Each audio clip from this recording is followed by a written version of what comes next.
Yo le quiero pedir que por favor disponga este tiempo, organícese los que son papás, vea qué pasa con sus niños, apague su celular.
Buenas tardes, que el Señor lo guarde y lo bendiga. Y vengo a confrontar todo espíritu de distracción que se mueve en el lugar para que seamos quietos y sensibles a la voz del Espíritu. Desde la primera vez que el Señor en su misericordia me permitió ir al cielo, hace muchos años, ya 15 años, con este mayo, 15 años, que fue la primera vez que el Señor me arrebató al cielo. Desde esa primera vez hasta esta tarde, después de haber tenido el privilegio de estar con el Señor muchas veces en el cielo, yo no recuerdo una sola ocasión en la que haya terminado ese tiempo y yo haya quedado feliz.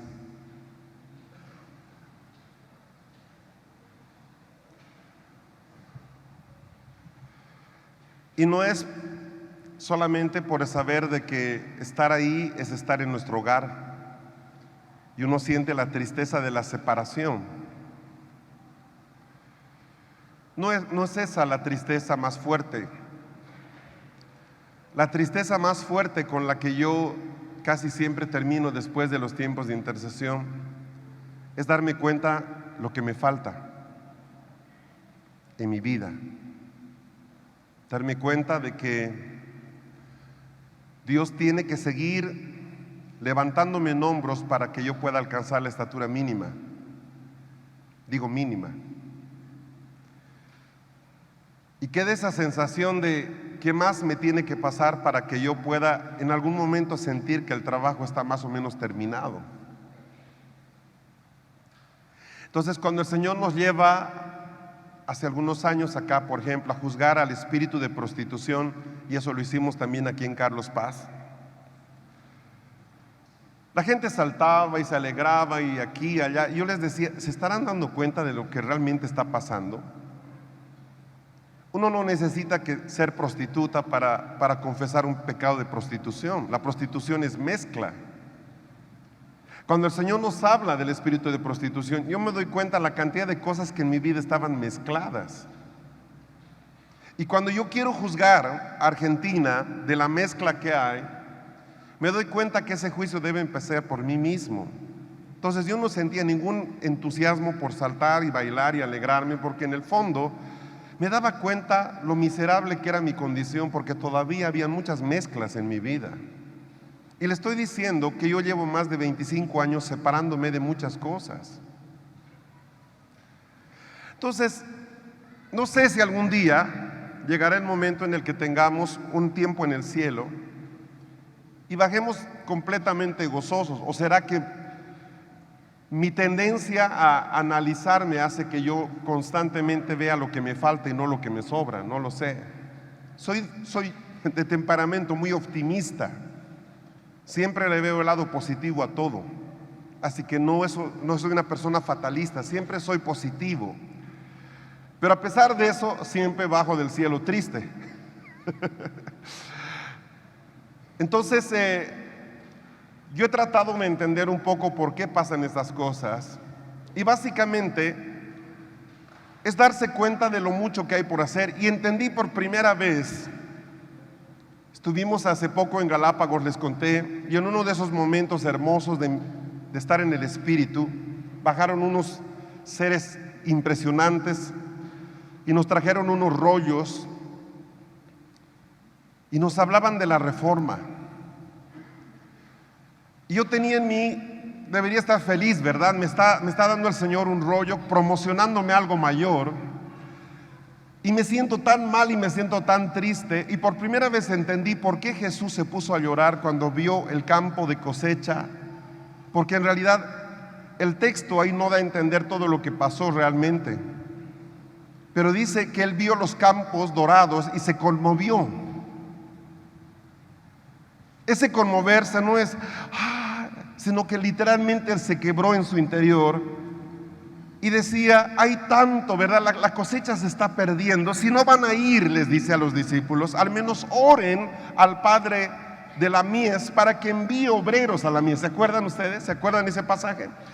Entonces, por primera vez en esta ocasión que en Galápagos, cuando estos seres gloriosos bajan, nos dan los rollos y todo aquello, yo sentí un dolor tan grande porque sentía el dolor que Jesús sintió cuando vio los campos de trigo. Hay tanto, pero tanto que hacer.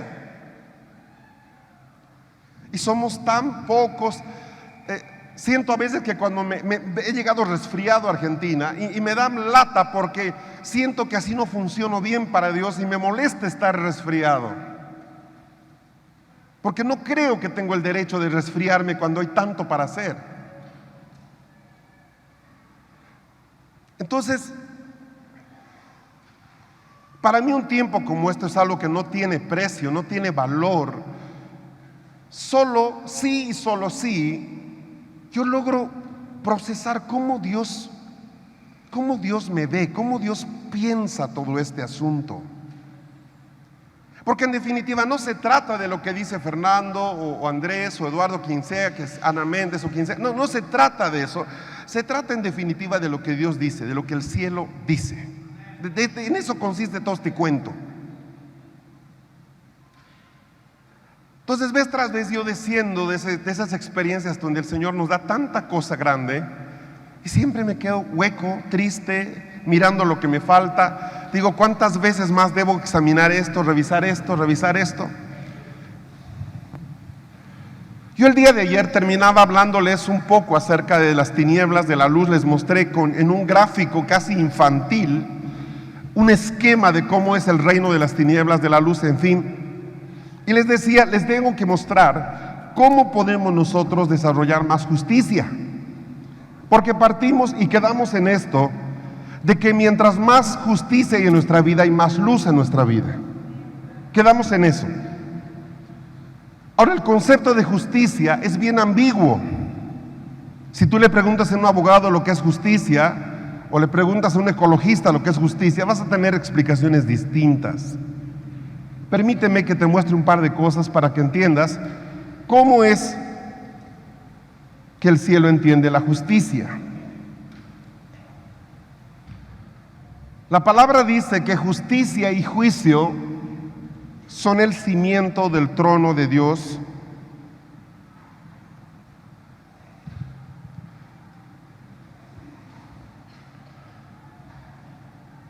Y esta no es una palabra pequeña, porque cuando Dios crea al hombre, lo crea justo. Adán podía caminar con Dios cada tarde y pasear por el huerto, no porque era su imagen, sino porque Adán era justo.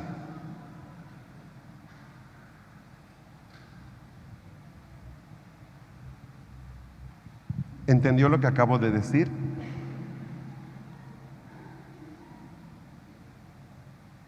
Cuando Dios veía a Adán, veía a alguien justo. Entonces todo lo que el Padre tenía era de Adán. Y no había diferencia entre cielos y tierra, porque lo que une cielos y tierra es la justicia. Por eso es que en Cristo se unió cielos y tierra, por su justicia.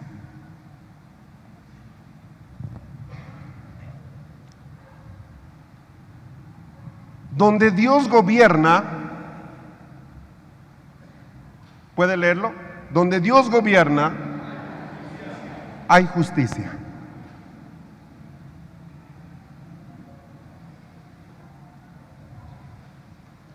Ahora, aquí corremos el riesgo, vuelvo a decirlo, de querer interpretar justicia con palabras humanas. ¿Cuál es la justicia de Dios? Por ejemplo, no la voy a definir. Pablo la define. No voy a darme el trabajo de hacer algo que Pablo lo hizo como nadie, pero le doy ejemplos. Para Dios es justo que si hay una persona que tiene 5 talentos y hay una persona que tiene 1 talento, para Él es justo quitarle el único talento que tiene al segundo individuo, porque no lo multiplicó, y dárselo al que tiene más. A los ojos de cualquier marxista, naturalista, eso sería algo completamente injusto, pero para Dios es justo. Y dice que al que más tiene aún más se le dará, y al que menos tiene aún lo poco que tiene se le quitará. Eso es justo para Dios. Glup. Estaba equivocado Chávez.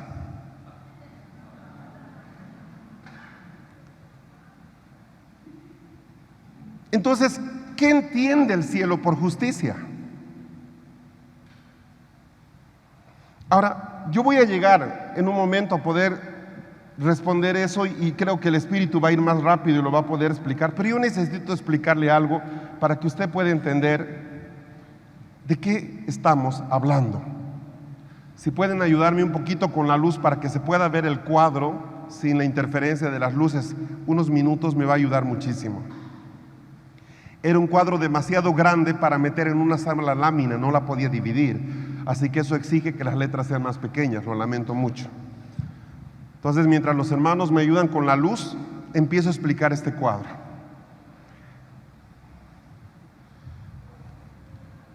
Cuando yo veo la manera en que Dios conduce la historia, me doy cuenta de que Él trabajó en un proceso que, quiera o yo, sin importar el momento en el que nací, debo trabajar conmigo. ¿Me está siguiendo? ¿Está ahí? Cuando Dios crea al hombre, lo crea inocente.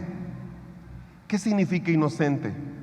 Él no tenía experiencia de lo que era lo malo, lo pecaminoso o las tinieblas. Lo crea inocente. Diga conmigo, inocente. Como el hombre es inocente, el gobierno es un gobierno directo de Dios. Dios mismo está gobernando a través de Adán. ¿Está conmigo? Justicia y juicio son el asiento de su trono. Si hay justicia plena, el gobierno de Dios es pleno. Cuando el hombre decide voluntariamente pecar, lo hace a través de algo bien básico. Muchísimas gracias. Lo hace a través de la desobediencia. La desobediencia pone al hombre en posición de injusticia. Escuche bien eso. Si sus hijos no entienden que desobedecer es injusticia, usted no está enseñándoles nada. El gran problema de la desobediencia es que donde hay desobediencia, Dios no puede obrar. Para que Dios pueda obrar, tiene que haber obediencia. ¿Qué es lo que desarrolla la obediencia? Justicia. ¿Qué es lo que provoca la injusticia o la desobediencia? Injusticia. Entonces, Adán pasa de esa etapa de inocencia a la etapa de la conciencia. Su conciencia se despierta. ¿Qué pasaba? Antes de pecar, Adán no necesitaba usar su conciencia. ¿Sabes cuál era la conciencia de Adán antes de pecar? El Espíritu Santo. Pero en el momento en que él peca, se desconecta del Espíritu Santo y tiene que activarse una brújula interna. La conciencia se activa en el momento que Adán muerde el fruto prohibido. ¡Ping! Se prendió la conciencia. Por eso es que él se asusta, se esconde y se hace unas hojas de higuera. ¿Quién lo guió? Su conciencia, no Dios. Y qué terrible juez es la conciencia. La conciencia no tiene misericordia.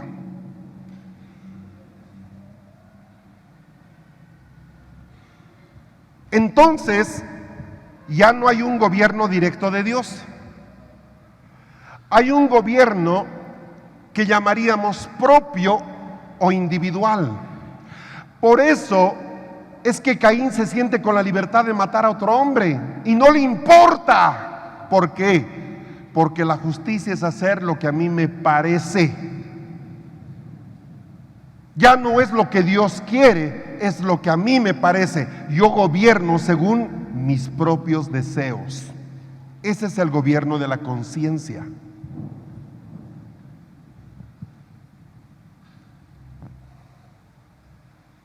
Pero Dios se acuerda de su pueblo y en cada etapa Él da algo que siga conectándolo con el hombre. Pero no era suficiente para hacerlo justo.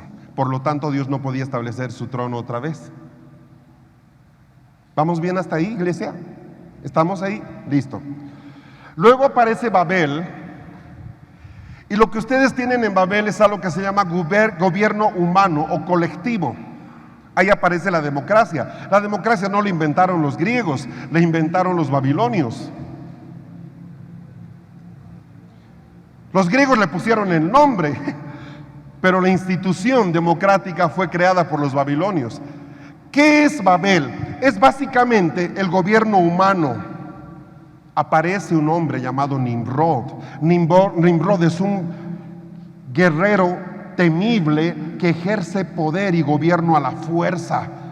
Entramos al gobierno de los más fuertes, de los más astutos, de los más corruptos, de los más vivos. Entramos al gobierno de Babel. Y Dios lo permite. Porque esta tierra necesita ser gobernada. No la gobierna Dios, ahora la gobiernan los hombres. ¿Qué se genera ahí? Injusticia social, mala distribución de la riqueza. Oye, parecería que estamos viviendo en Babel. Sí, literalmente seguimos viviendo bajo el gobierno de Babel.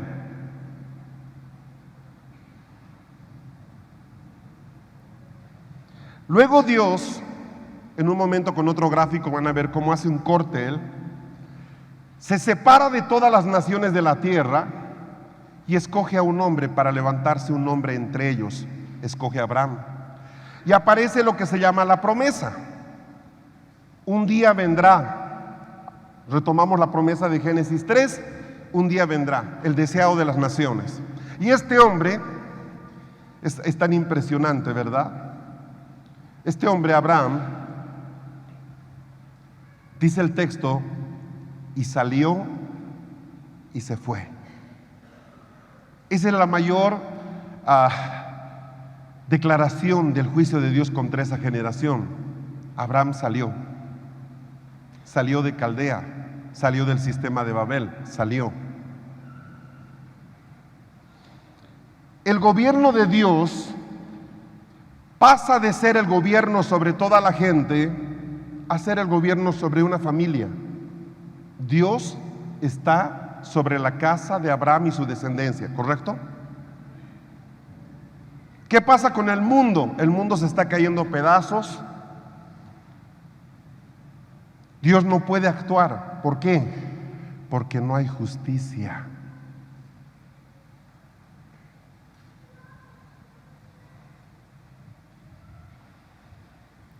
Aparece Moisés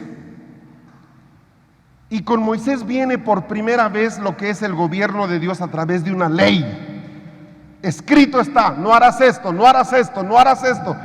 La ley es básicamente la expresión escrita y visible del camino de la justicia. Haciendo esto vivirás. No robarás, no codiciarás la mujer de tu prójimo, honrarás a tu padre y a tu madre. ¿Qué es eso? ¿Los caprichos de Dios? No, son los requisitos mínimos para vivir en justicia. ¿Quién recibe la ley? El pueblo de la promesa. ¿Qué quería Dios con ellos? Quería gobernar en ellos. ¿Qué necesitaba Dios para poder gobernar en Israel? Que ellos sean listo. ¿Pudieron ser justos? No. ¿Obedecieron la ley? No. ¿Pudo gobernar Dios? No. ¿Qué hicieron los reyes que vinieron después? Usted conoce la historia, cada uno peor que el otro.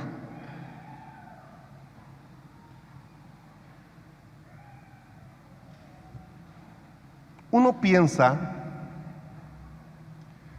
de que va a llegar a ser justo por ser creyente, y el camino es opuesto.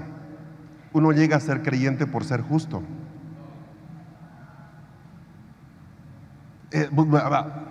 Había un hombre llamado Cornelio, un hombre justo. ¿Era salvo? Técnicamente no. ¿Qué hace Dios? Manda a su mejor apóstol del momento, the best one preacher, su mejor predicador, vete a la casa de un pagano. Quiero que sepas, Cornelio, que tus oraciones y tus limosnas han sido escuchadas por Dios.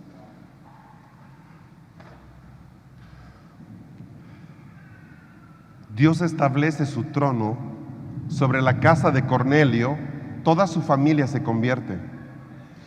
No se convierten, escuche, para ser justos, se convierten porque eran justos. Por eso es que los fariseos no podían convertirse, porque no eran justos.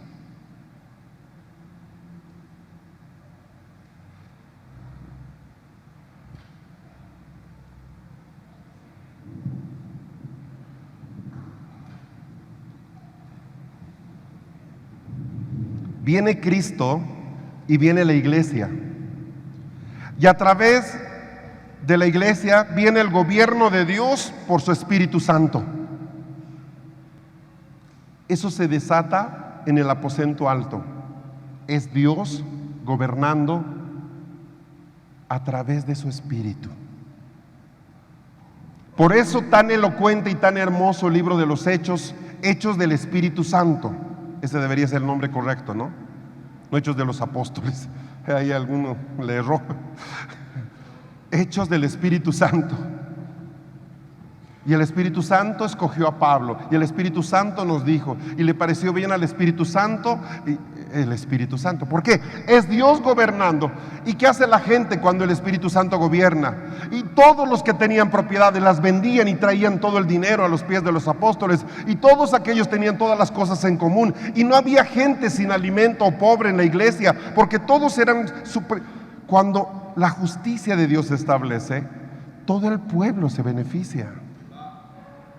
No había pobres, no había necesidades, repartían todo esto entre la gente. Lo hacían ¿por qué? Porque Dios literalmente había sentado su trono en ese lugar, justicia y juicio. No había viuda que no era atendida, ni huérfano que no estaba siendo educado. ¿Quién hace eso? El Espíritu Santo. No la iglesia, el Espíritu Santo. Y con el Espíritu Santo llega a la etapa final, que es el reino de Dios. ¿Qué es el reino de Dios? Es el gobierno directo de Dios, el mismo que tenía Adán. Ahora, Fernando, Sebastián Palermo, Andrés Bulacio, todos nacemos en este mundo en el tercer cuadrito. Nacemos bajo el gobierno humano. Jesús también nació ahí.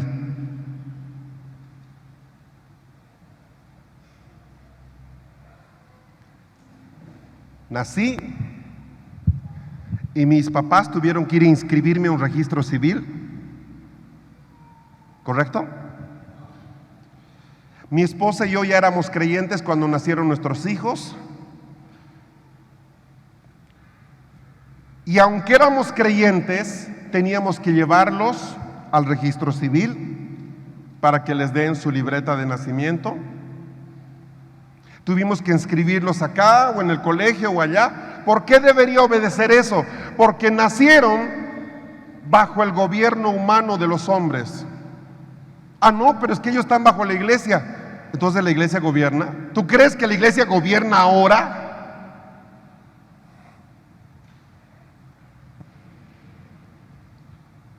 Todos nacemos en una situación de caída. Todos nacemos siendo uno con el diablo.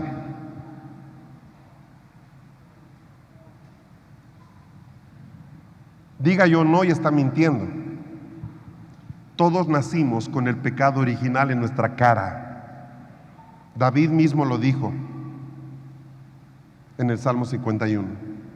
Todos nacimos. Ninguno de nosotros nació salvo.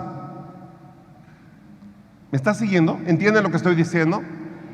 Esto es doctrina básica, estimo que usted la conoce. Si no nací salvo, ¿cómo nací? Nací unido al príncipe de las tinieblas.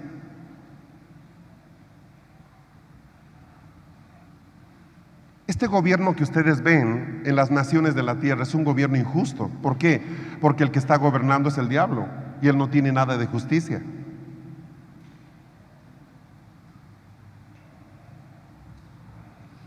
Ahora, vamos a suponer esto.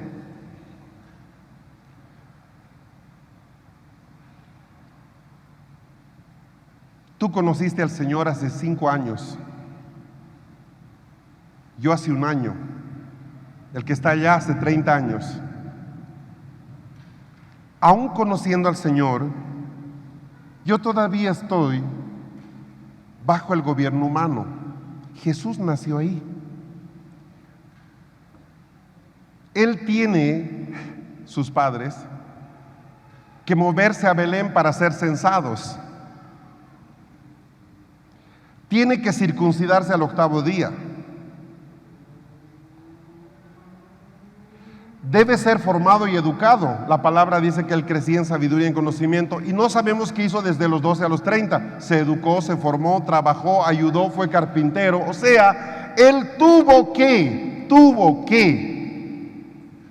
hacer lo que le correspondía por nacer bajo un gobierno humano.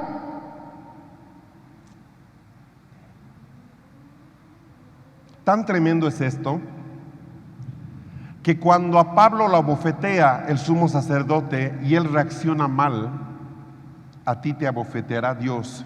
Y luego le dicen, pero es el sumo sacerdote el que te ha dado la bofetada y a quien tú le acabas de decir eso. Pablo va y se disculpa.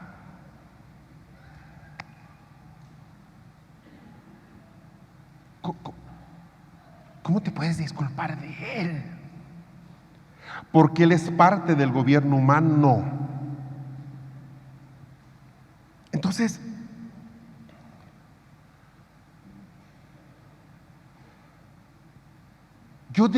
si ustedes se dan cuenta, aquí hubo una caída y otra caída y otra caída, muchas caídas.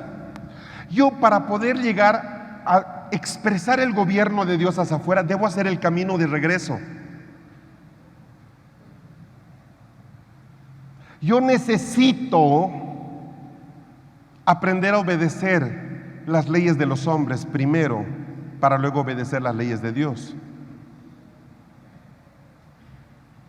Entonces, cuando el semáforo dice pare, debo parar. No digo, no, los profetas miramos otra cosa.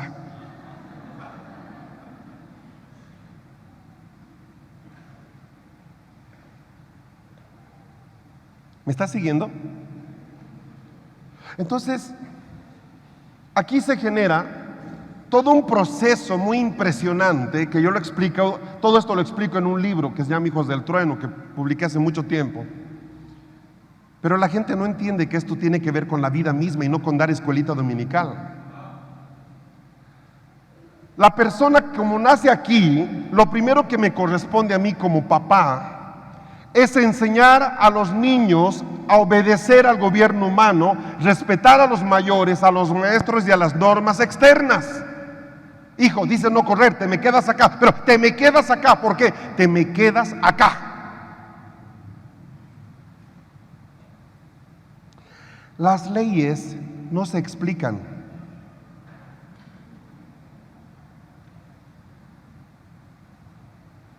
Entonces, ¿qué pasaba cuando mis niños eran pequeños? Y tengo una niña pequeña. Cuando llegábamos a un lugar donde no se puede hacer algo, simplemente era, no puedes hacer eso. Yo no debo sentarme y decirle, a ver, ven, te voy a explicar. Estamos en la casa de Dios. Y tú sabes, aquí hay angelitos. Y los angelitos se distraen cuando tú te mueves. Y se empiezan a chocar sus alitas y hacen mucho ruido. La ley no está diseñada para ser explicada, está diseñada para ser obedecida. Me quiero mover, no te puedes mover. Quiero ir al baño, no puedes ir al baño, ya fuiste hace un rato. Quieto, pero quieto, ¿qué? Silencio.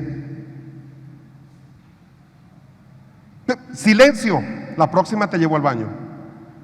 Yo.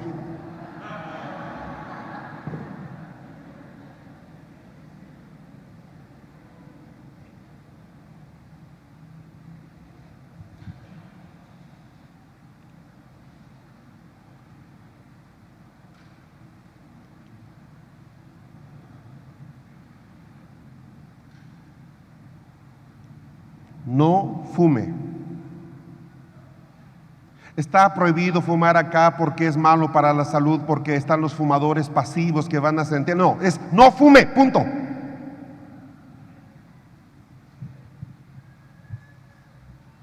Estás en un avión, póngase el cinturón.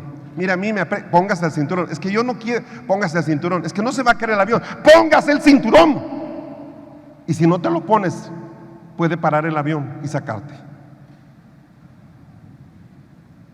Las leyes no son para ser entendidas, discutidas, son para...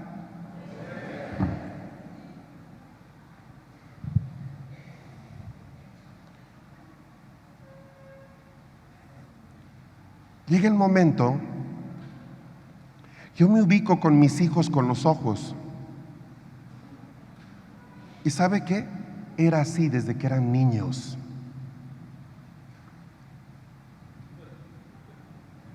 Dígame cuántas veces los maltraté. ¿Que tomé cinturón? Sí, un par de veces. Era con los ojos. Su mamá con los ojos. Llegábamos a la casa, salude a sus abuelos, vaya a darles un beso. Llegábamos a la congregación, saluda a los hermanos. Hoy día tienes a los hijos. El pastor tiene que decirle, hola, pero vaya a saludar, pedazo de renacuajo, vaya a saludar allá, ¡pum! ¿Qué crees que es esto? ¿Por qué no saludaste a los pastores?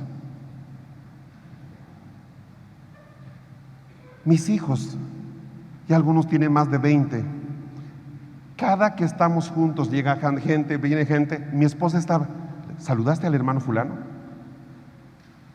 ¿Saludaste al hermano fulano?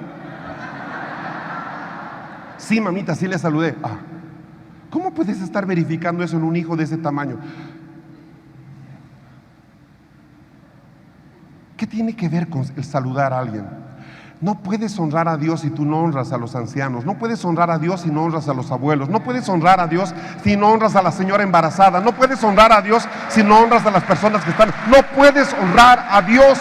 No es así.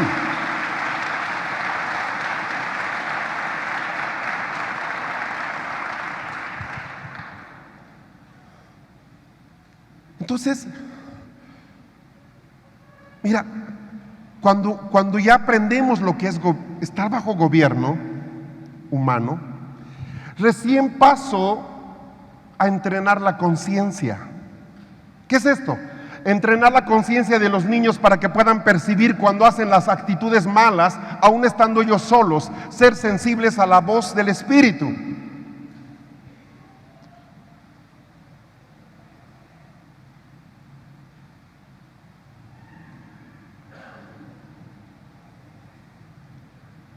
No puedo entrenar, escúcheme, y la pedagogía miente en esto. No puedo entrenar la conciencia de una persona si no aprendió a obedecer la ley. ¿Qué es que funcionen por conciencia? Que sin necesidad de que haya ley, yo sepa hacer lo correcto. ¿Me explicó? Eso es ser gobernado por la conciencia. Y puede ser gobernado por una mala conciencia o una buena conciencia. Hay ambas cosas.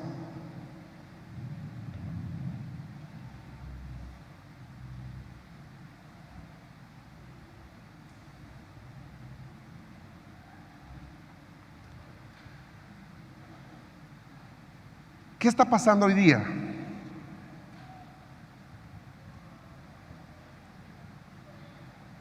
Hace algunos años, miles de niñas en las iglesias cantaban las canciones de Hannah Montana.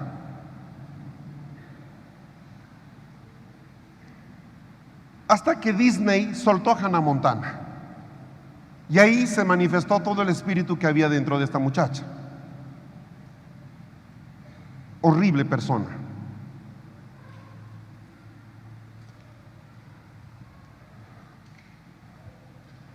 ¿Cómo es posible que yo hoy día, cuando me entero de las tonteras que hace esta mujer, me sienta ofendido, si yo como papá fui el que le compré la mochila con la imagen de Hannah Montana a mi hija? Discernimiento, cero. Sabiduría, ¿qué es eso? Perdón, ¿sushi? ¿Dijo sushi? ¿Me va a decir que una niña de 8 años podía comprarse una mochila con la imagen de Hannah Montana, una remera con la imagen de Hannah Montana? ¿Quién se las compró? Sus padres. Ay, sí, son tan lindas sus canciones. Sí, sigue cantando ahora.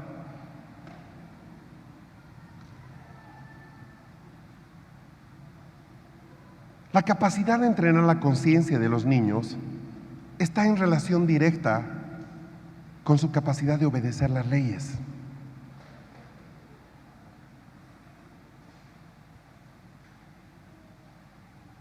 Obviamente, todos los papás queremos que nuestros hijos se comporten en privado como vemos que se comportan delante de nuestros ojos. Pero hasta que llegue ese momento, la ley debe estar presente. ¿Me está siguiendo?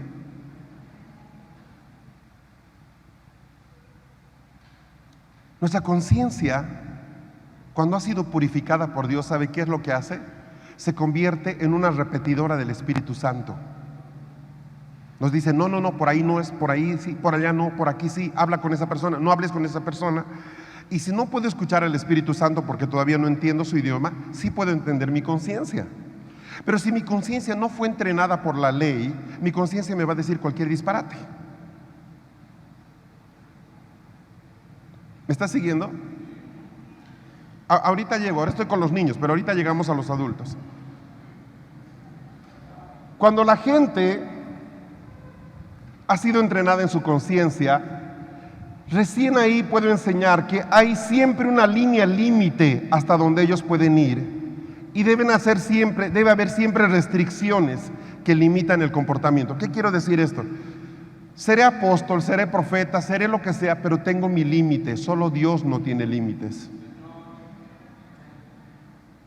Yo debo saber reconocer a quién puedo ministrar y a quién no puedo ministrar, a quién puedo dar cobertura, a quién no puedo dar cobertura, a qué invitación puedo aceptar y a qué invitación no puedo aceptar.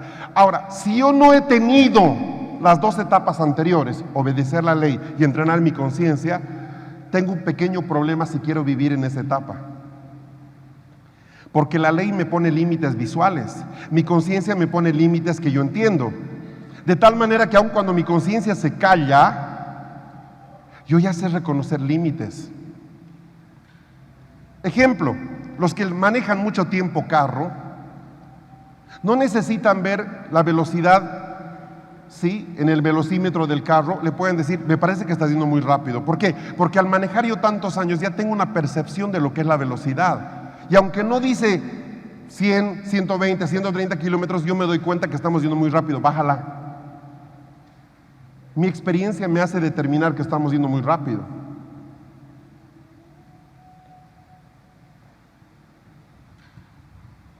Cuando la gente ha caminado estos 3 pasos, escúcheme, estos 3 pasos, es cuando la gente está lista para ser salva. La salvación entra como anillo al dedo sin forzar nada.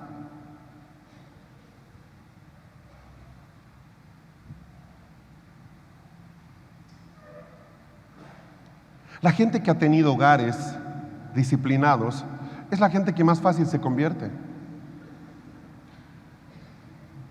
Simple. Culturalmente se los preparó para poder recibir al Señor más tarde. Ay, pastor, es que yo no puedo forzar a que mi hijo conozca al Señor. Mi hermana, no le pudiste forzar a que haga la tarea, lo vas a forzar a que vaya a Cristo.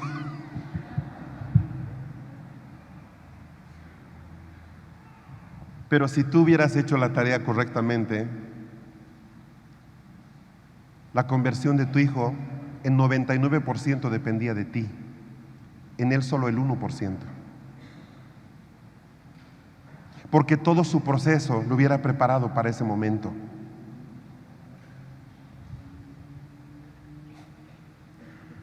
Entonces tú tienes en la congre un pastor predicando y tienes a un niño echado en las sillas jugando con un iPad. ¿Tú puedes hacer eso en una misa? ¿Puedes hacer eso en una obra de teatro? ¿Puedes hacer eso en una cita con el presidente? ¿Puedes hacer eso en un agasajo? ¿Puedes hacer eso en un cumpleaños? ¿Por qué lo permites aquí?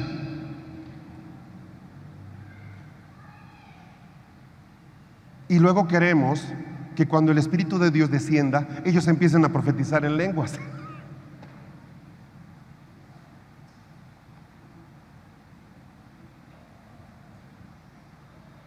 ¿Entienden lo que estoy diciendo?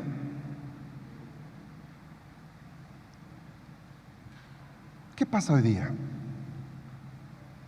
Terminar la escala.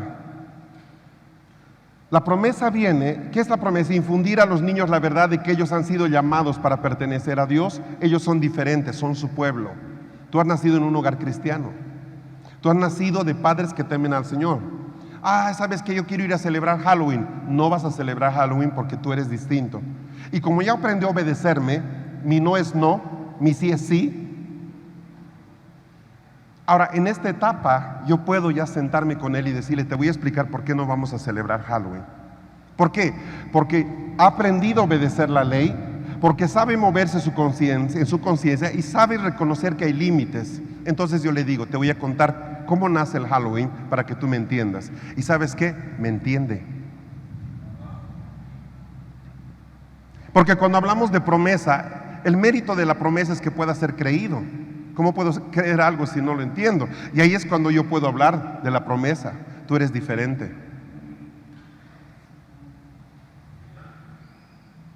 Entonces nosotros hicimos todo un proceso muy, muy largo. Yo lo he contado en varios videos. En nuestra casa no van a entrar armas. Listo, no van a entrar armas. En mi casa no se matan animales. Tenemos respeto por la vida. Le regalaron una pistolita a tu hijito, a la basura. Fuera. Nunca mi hijo tuvo un revólver, nunca tuvo ni de plástico ni de goma, no lo tuvo. ¿Por qué? Porque la vida humana es valiosa para Dios. Ay, pero ¿qué tiene de malo? Sí, se hacían pistolitas con los huesos de jugaban. Sí, está bien, no puedo evitarlo. Pero sabes que no voy a fomentar un espíritu de violencia. Entonces, eso era parte de lo que Dios nos dijo a nosotros no hacer. Si usted no se lo dijo, tranquilo, ¿estamos de acuerdo? Lo propio pasaba con una cantidad de cosas. Ahora, no es fácil porque hay toda una presión social, ¿verdad? Los abuelos, los tíos, los primitos, todos tienen sus pistolas. Pero cuando están en la etapa de entender, recién se les explicará, pero cuando están en la etapa de obedecer, ellos deberán obedecer.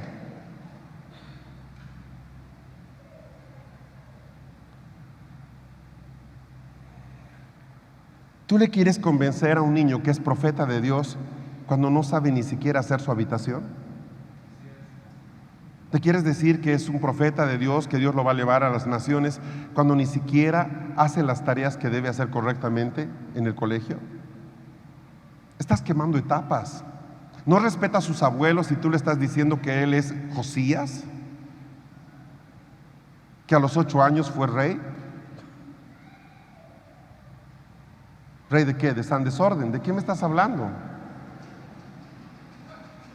Entonces, y se los digo acá, delante de ustedes, delante del Señor, delante de mi familia, yo nunca he llamado a mis hijos profetas, hasta hoy. No los veo todavía dignos de ese título. Llegará el momento. Pero cuando llegue el momento y le diga, tú eres ya un profeta de Dios, caerá como un peso tan grande sobre ellos que no podrán ser los mismos nunca más. Pero ¿qué haces tú? Lo agarra al niño, tú eres profeta de Dios. Has hecho eso, pedazo de sinvergüenza, vení para acá. Oye, está persiguiendo al profeta. ¿Y ahora quién eres tú, Jezabel?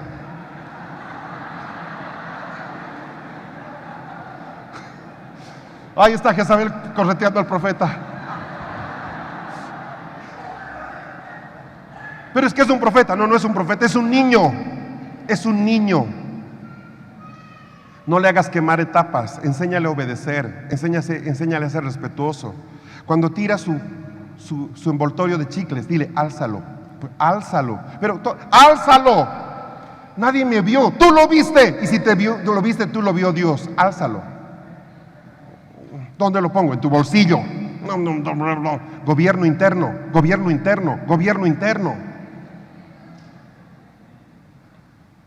Todos los niños tiran. Tú eres distinto, eres un hijo de promesa, eres diferente. No me importa lo que hagan otros, pero sus papás también son creyentes. No me interesa, tú eres distinto.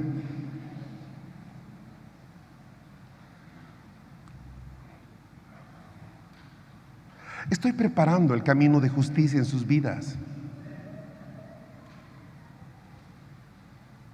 No me preocupa que no salgan predicadores.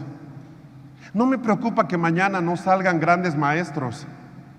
Me preocupa que sean injustos.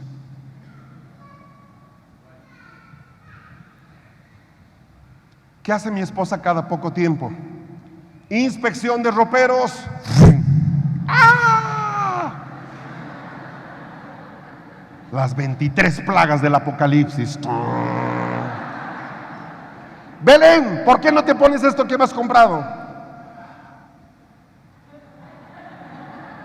Es que a la basura se lo regalamos. Es injusto que tengas ropa que no usas. Es injusto.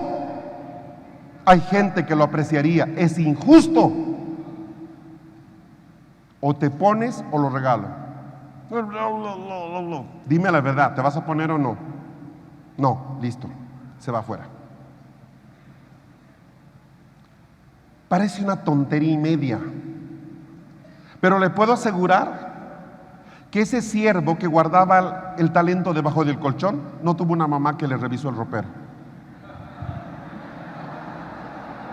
Te lo aseguro, te lo firmo. Porque el hacer buenos administradores tiene que ver con eso. ¿En qué usas esto? ¿En qué usas esto? Quiero otro zapato. ¿Por qué? Entonces regala el que tienes. No somos acumuladores, somos administradores. Y es una lucha, porque la naturaleza humana es egoísta. Yo quiero tener esto, y quiero tener esto, y quiero tener esto, y quiero tener esto. Está bien, ¿para qué? Hay un principio en el reino: lo que no lo usas, lo pierdes. Entonces revisemos el ropero.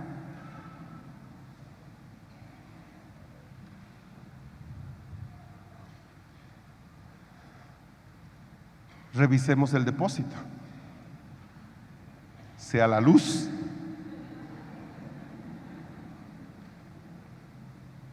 revisemos la alacena. ¿Qué es eso? Es cultura de reino.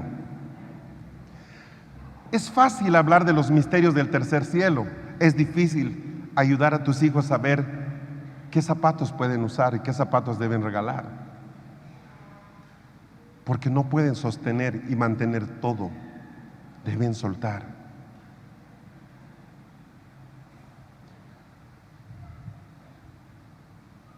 Enseñar quién es Dios, la ley es el testimonio de la naturaleza de Dios. Enseñar la manera de cumplir su voluntad y poder agradarle. Si los niños han aprendido a obedecer la ley de los hombres, van a poder obedecer la ley de Dios sin discutir. Y no van a ser más esa generación de, a ver, le voy a pedir a Dios que me lo confirme. ¿Qué te va a confirmar? Si tú leyeras la palabra, saldrías de toda duda. No hay nada que confirmar. Lo que la gente dice confirmar es ignorancia bíblica.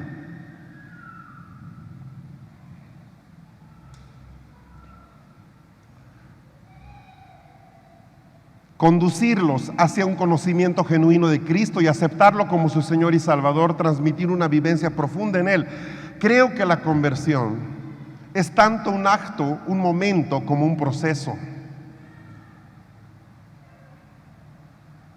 Ahora quiero que entienda esto no es fácil. Yo no espero que en un día determinado, lo digo así, espero que llegue un día en el que la presencia de Dios sea tan fuerte que mis hijos no puedan nunca más pararse del piso, que queden planchaditos para el resto de la vida. Yo no puedo forzar a que Dios lo haga, ni puedo ellos doblarles las rodillas, pero sí puedo preparar para que cuando llegue ese momento ellos no repliquen, no protesten, reconozcan y lo acepten en obediencia.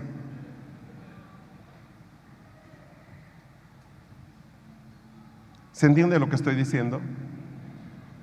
Entonces, yo creo que la conversión es tanto un acto instantáneo como un proceso.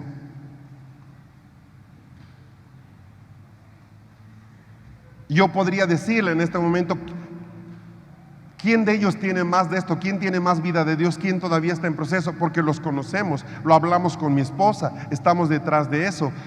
Y aunque no podemos hacer que ellos nazcan de nuevo a la fuerza, sí podemos preparar el lugar del nacimiento y preparar todo lo necesario para que se dé todo lo que tiene que darse en cada etapa de su vida. ¿Me está siguiendo?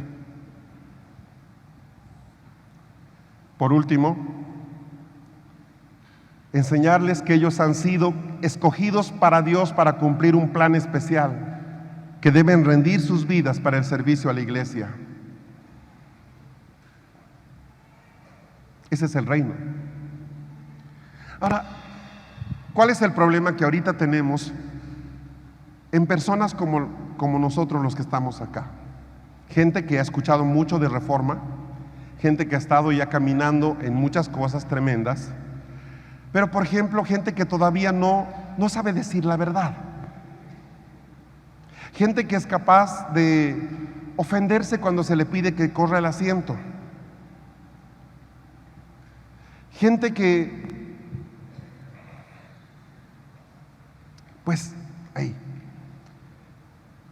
tienen voz profética, pero no son éticos. ¿Qué es ética? Es el respeto a la labranza de otra persona. Es ética. ¿Me explicó? Entonces, ¿qué hago yo? Veo Veo una ovejita que tiene, bien veo a un líder que tiene Sebastián y quisiera decirle algo a ese hermano, pero yo me acerco primero a Sebastián y le digo, ¿puedo decirle esto a fulano? Y él me dirá sí o no.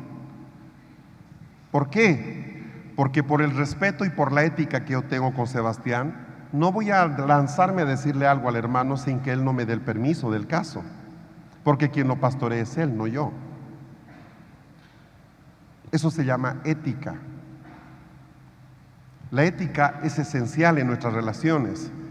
¿Me está siguiendo? ¿Por qué? Porque hace que nosotros nos movamos en un ambiente de justicia, de claridad.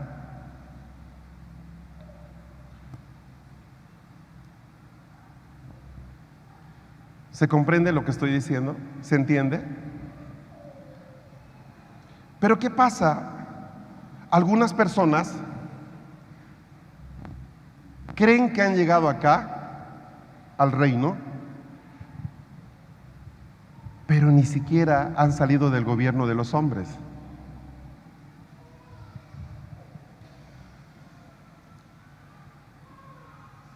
Entonces, ¿qué sucede?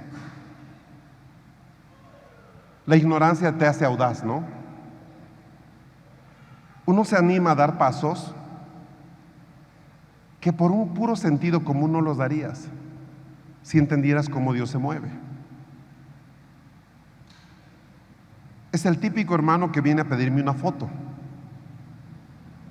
¿Me puedo tomar una foto contigo? Pobrecito este hermano, nunca tuvo un papá, una mamá que le dijera, cuando te acerques a una persona mayor, vas a acercarte y le vas a hablar de esta forma.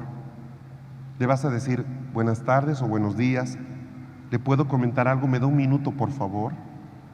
Y si te dice sí, le dirás esto. Entonces lo veo al pobre hermano y digo, pobrecito, ¿verdad? Ha crecido como en el libro de la selva, criado por un oso y un puma.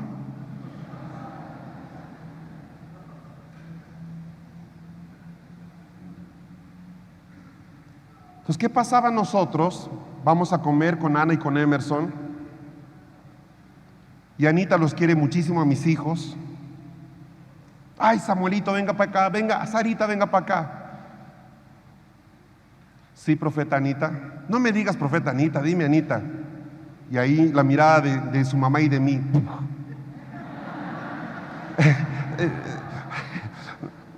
Está bien, gracias, profeta, gracias. Está bien, sí, profeta. No, pero no me digas, profeta Anita.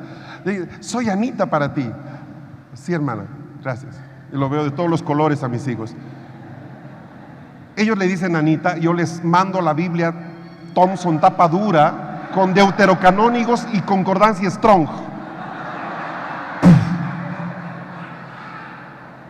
Pero es que me está dando el derecho ella de llamarle así, sí, pero tu educación no te lo da.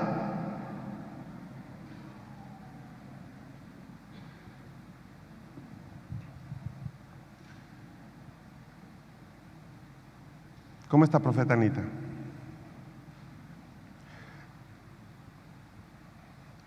Cuando uno no ha pasado estos procesos, uno llega al salón. Pastor, no veo mi nombre en los asientos.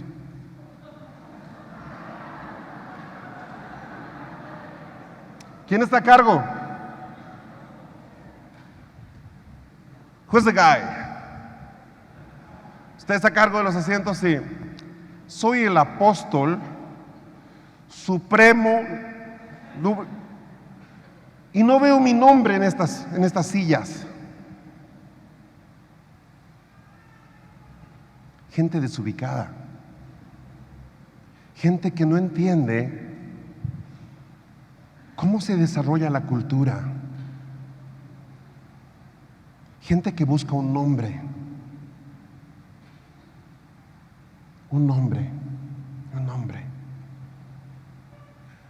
Entonces todavía estamos chocando muchas cosas. Estamos chocando con gente que es parte de Transformación Argentina, pero que hace las cosas solos. Nos informan cuando las hicieron. Eso no es trabajo en equipo, eso se llama guerrilla, tal vez. ¿Cuál es tu concepto de ejército? Uy, mi comandante, ya tomamos por asalto aquel. Oiga, era aquel otro. Hablo, tomo el momento, no importa, ya dos mejor que uno, ¿no? Pero ¿qué te pasa? Y estamos luchando mucho con ese tipo de estructuras de personas que no son justas. No podemos llevar a las naciones de la tierra a la justicia si somos injustos y no nos honramos como corresponde.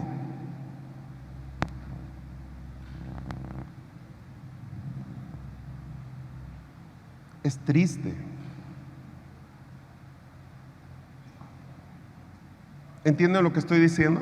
¿Entienden los? Entonces yo le tengo mucho temor a la gente que se salta la barda, porque me muestra que no tiene cultura. Y a mí me asusta un poco eso, porque lo que no le enseñó papá no le voy a enseñar yo. O sea, no hablo de papá, hablo de su papá. Entonces llega el momento en que estamos hablando de transformación cultural y estamos entrando a un terreno bien pesado, hermanos. Ya no es el reciba, gloria a Dios, quien vive, demos 3 bombitas al cielo, eso, nos vemos de aquí a un año. Sino, ¿qué necesitamos arreglar para que de verdad nosotros se cumpla lo que dijimos el otro día? Somos la luz y la sal. Y es una palabra difícil. Necesitamos aprender a vivir en justicia.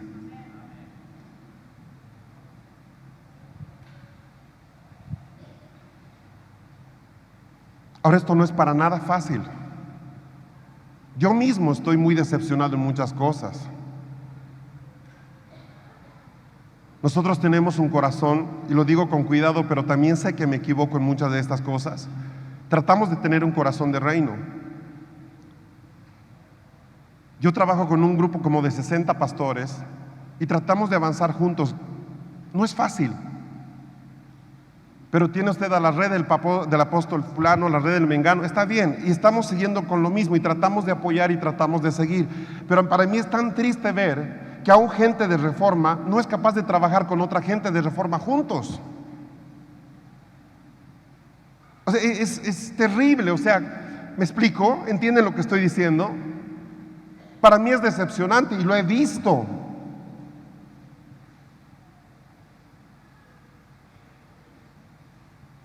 Doy un ejemplo de que alguien de mi equipo, gente de mi equipo, no pueda trabajar con la gente del equipo de Anita, por ejemplo. Para mí es una derrota terrible, porque se supone que estamos haciendo lo mismo.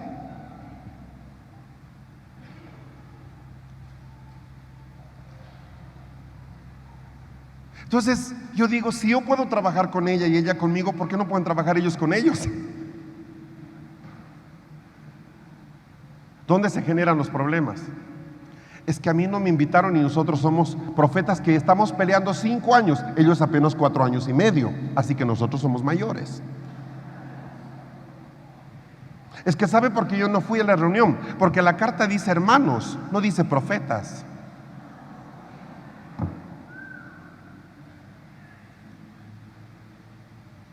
Yo he visto esas cartas, he escuchado esas cosas. ¿Por qué no fuiste a la reunión que convocamos?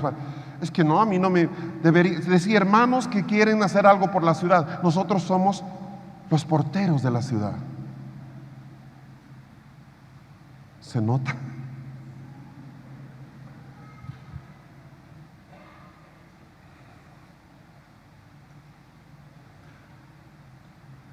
Yo trabajo con 4 iglesias aquí en Córdoba y mi sueño ha sido de que estas 4 iglesias trabajen juntas en todo lo que puedan trabajar juntas. Las 4 pueden trabajar conmigo perfectamente y lo han hecho. Hemos tenido una escuela allá, otra escuela allá, y uno ayuda y el otro ayuda, uno cocina, el otro allá. Está bien. Pero mi sueño ha sido poder ver que ellos compartían esto, que tengan reuniones de jóvenes alguna vez juntos, que puedan orar juntos en las calles, que puedan hacer esto. ¿Y saben qué? Lo estoy empezando a ver. Entonces yo me siento y digo, hay esperanza para Argentina, porque veo que se está rompiendo el orgullo cordobés. Veo que se están cayendo las estructuras de temor, porque muchas veces es temor. No quiero que vayan mis jóvenes, porque por ahí, porque por aquí, que por allá, ¿verdad? Son diferentes enfoques de justicia. Sí, es que mira, mis líderes, mis jóvenes, yo los cuido mucho, y aquel el que va a predicar es alguien que toca en aquel pub. Está bien, lo entiendo, pero ahora, y lo digo frente a los pastores que están aquí conmigo, he visto en ellos un esfuerzo sincero por trabajar juntos.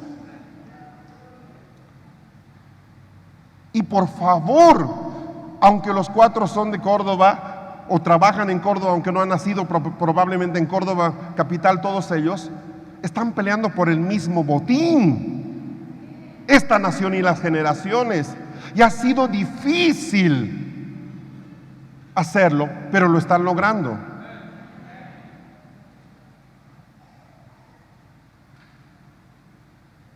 Si alguno de ellos no puede trabajar con los demás, yo tampoco puedo trabajar con él.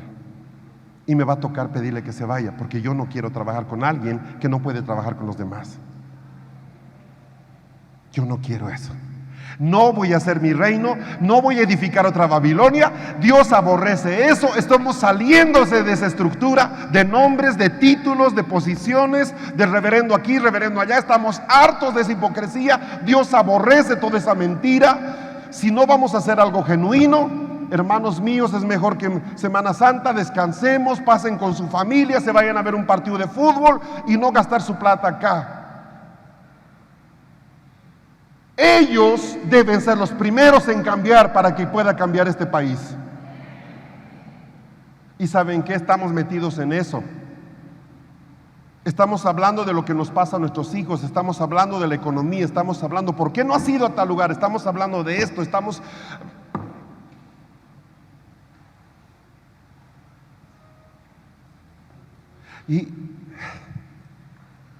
estamos creciendo en justicia. Un hermano de la iglesia mía se está yendo a la iglesia de la otra persona. Ok, habla con el pastor, hablen entre ustedes, que no quede ninguna herida entre ustedes. Tenga claridad, y se está dando, se ha dado, ha sido un esfuerzo que ha salido de ellos. ¿Qué es lo que veo en el grupo? Amistad, sí, amistad, más amistad que antes. ¿Se está venciendo el temor? Sí. Los celos, ¿cuáles? Yo no veo celos ya. Si habían celos en algún momento, pues como que ya se han desaparecido. Y empiezo a ver con esperanza este país. Sé que es algo muy pequeño mirar una ciudad para pensar en un país, pero si los que están cerca de ti, y hablo de tus líderes, hablo de tus hijos, hablo de tu familia, lo que Andrés hablaba esta mañana, si los que están cerca de ti no creen en este proyecto, ¿quién lo va a creer?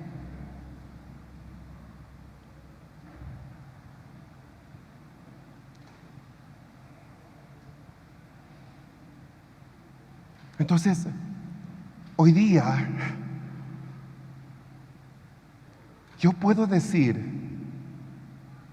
de que los ministerios de Argentina, incluyo los de Buenos Aires, incluyo los del norte, incluyo los que están más al sur, que trabajan con nosotros, están caminando en un nivel de justicia mayor que hace 2 años o hace 3 años.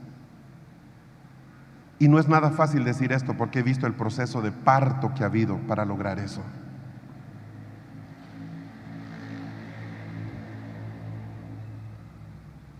Iglesia no es esto. Iglesia es vivir siendo luz en todas partes.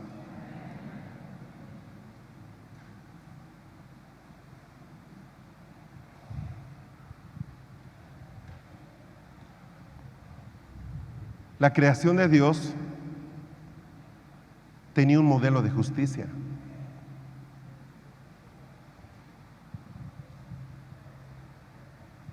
Cuando entra el pecado, destruye el nivel de justicia, destruye el modelo de justicia, entra la desobediencia. Y Babel expresa la parte final de lo que es la desobediencia, que se llama rebeldía. La rebeldía es desobediencia explícita. Y Babel da luz 70 naciones y ahí se quedó el mundo. ¿Y saben qué? Este mundo va a ser destruido, esas 70 naciones no quedan mucho más. Tienen que salir naciones salvas para que Dios pueda tocarlas. ¿Me está siguiendo? Dios deja de trabajar con todas las naciones y empieza a trabajar solamente con una nación. Él se hace una nación, Abraham. ¿Estamos de acuerdo? A ellos manda la ley. La ley no mandó a todas las naciones de la tierra, la mandó Israel. Con la ley luego vino el reino de David. Con el reino de David vino también la figura del Mesías, que viene primeramente a los judíos. Y ahí aparece Pentecostés. Y ahí me costó hacer un cuadro, pero el cuadro que dice Pentecostés debería cruzar esto hasta naciones, porque la única manera en que las naciones puedan avanzar es que puedan agarrarse de Pentecostés. Pentecostés es otra vez el tirar una línea de justicia a las naciones de la tierra. Y aparece la iglesia.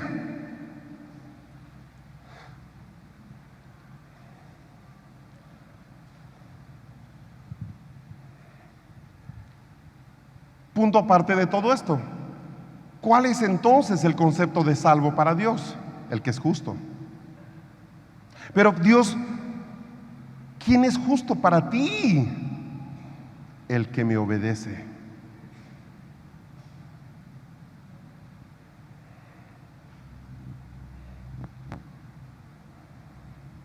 En pocas palabras, justicia no tiene que ver con perfección.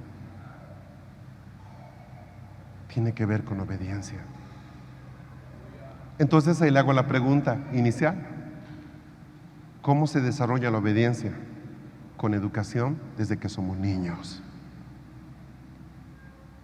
Pero ¿qué hago si yo me convertía viejo, mayor, grande? ¿Cómo le hago?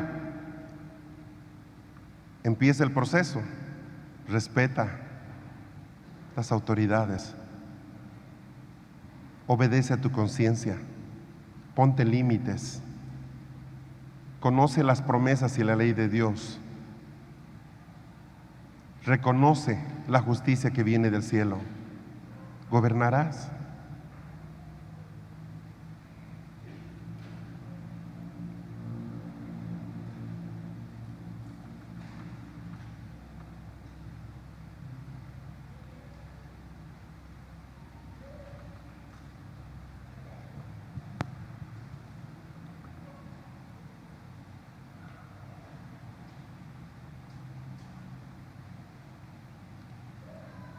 El proyecto de transformación cultural es un esfuerzo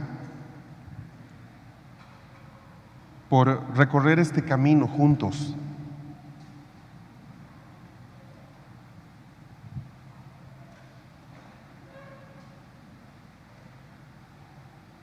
En 7 años debemos ser gente más justa. Si no, hemos perdido el tiempo, hermanos.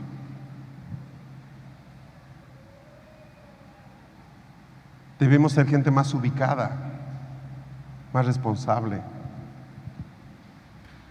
más temerosa con lo que hablamos.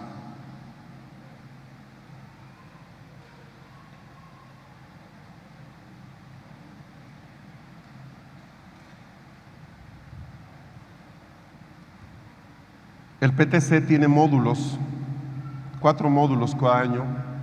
Ha sido muy difícil empezar por muchas cosas, pero ya empezamos. En el primer módulo, por ejemplo, está el llevar a la congregación una confesión pública de pecados. Honestamente, eso debería convertirse en algo cultural en la congregación. Por lo menos cada 3 meses debería haber una reunión donde la gente tiene oportunidad de confesar lo que ha hecho públicamente. La idea del PTC es que sea un conocimiento que va acumulándose gradualmente. ¿Qué quiere decir? Que lo que aprendí en el primer módulo me sirve para el segundo y me sirve para el tercero, y voy en cada módulo sumando recursos para poder lograr lo que quiero. No, yo ya en la congre confesamos pecados una vez cuando lo hicimos en el módulo 1, nunca más. Pero es que no es esa la idea. La idea es que esto se convierta en una norma, una cultura dentro de nosotros. Mínimamente, los que sirven en la congregación deben ser personas que son expuestas, por lo menos con cierta frecuencia. Y cuando alguno de ellos es sorprendido en una falta, No puede mantenerse eso de forma privada. Las cosas deben solucionarse en el entorno en que la persona funciona. Si una persona es un líder de célula y cometió un pecado, toda la célula debe saber el pecado que ha cometido. Si el que ha pecado, en este caso es el líder de matrimonios, si hubiera tal cosa, todos los matrimonios deben saber lo que ha pasado. ¿Por qué? Porque las cosas van de acuerdo al nivel de responsabilidad en el que Dios te ha puesto. Si es un pecado de una persona que gobierna sobre la congregación, debe ser toda la congregación la que escuche el pecado y no solamente los líderes a puerta cerrada. ¿Por qué? Porque él es una persona que afecta a todos. ¿Qué genera esto dentro de nosotros? Sentido de responsabilidad.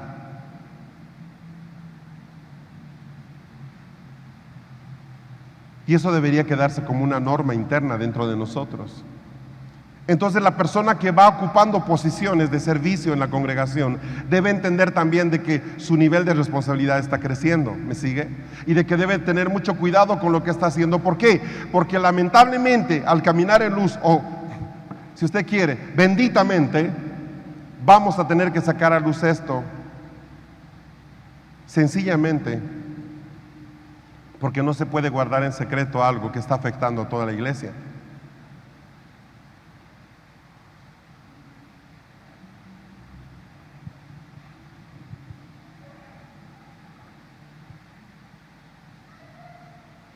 Nos toca mirar a la congregación, si estamos hablando que sea la luz, ver qué cosas están mal. Ver esas parejas que no se quieren casar y que tienen años de noviazgo,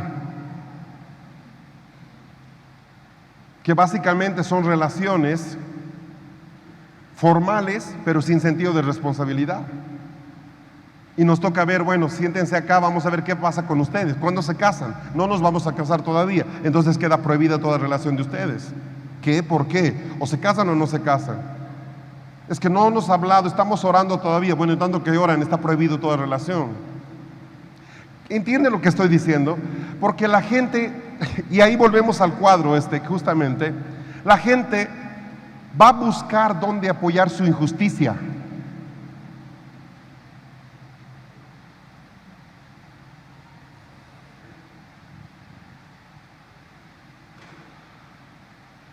¿Tú eres papá? Sí.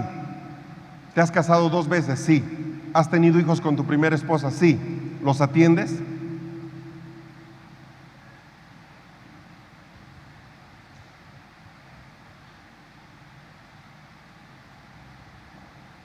¿Cuántas veces ustedes han escuchado esto?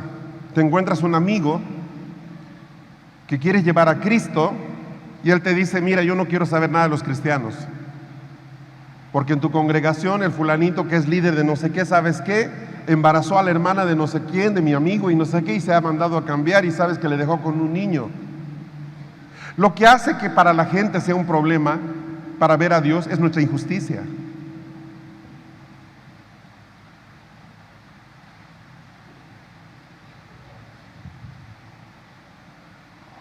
Hagamos las cosas justas. Jorge Ortigosa, ¿puedes venir un minuto acá? Necesito que confieses algo. Ven.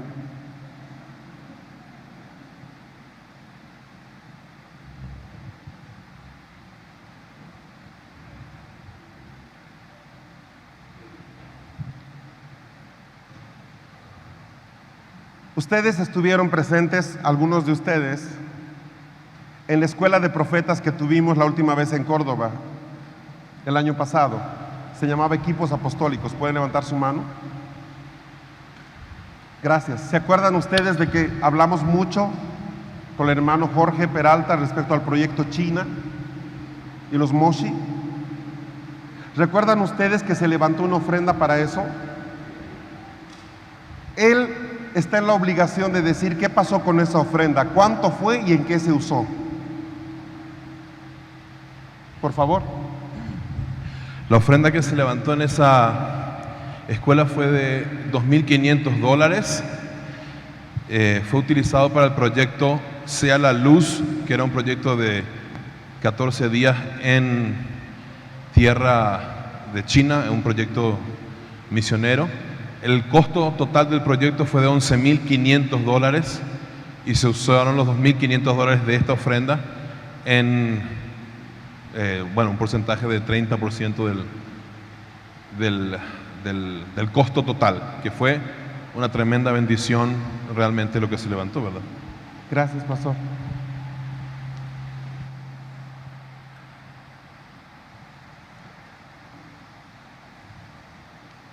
Se levantaron $2.500 que se usaron para el viaje a China. ¿Por qué debemos saberlo?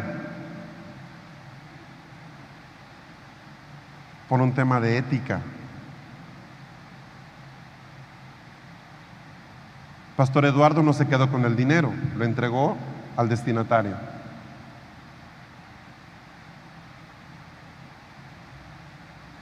Hace unas semanas atrás pedí a Pastor Andrés que puede ir a visitar una iglesia en Buenos Aires, ayudar a unos hermanos. Fue. Cuando volvió, me habló y me dijo: Pastor Fer, me dieron tanto de ofrenda, ¿qué hago con eso? Le dije: eso es tuyo. Tú invertiste tu tiempo, tenlo tú. ¿Qué es eso? Ética, transparencia. No es desconfianza.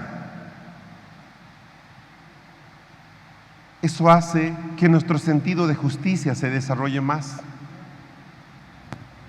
¿Me estás siguiendo? ¿Entiende lo que estoy diciendo? ¿Entiende cómo nos movemos?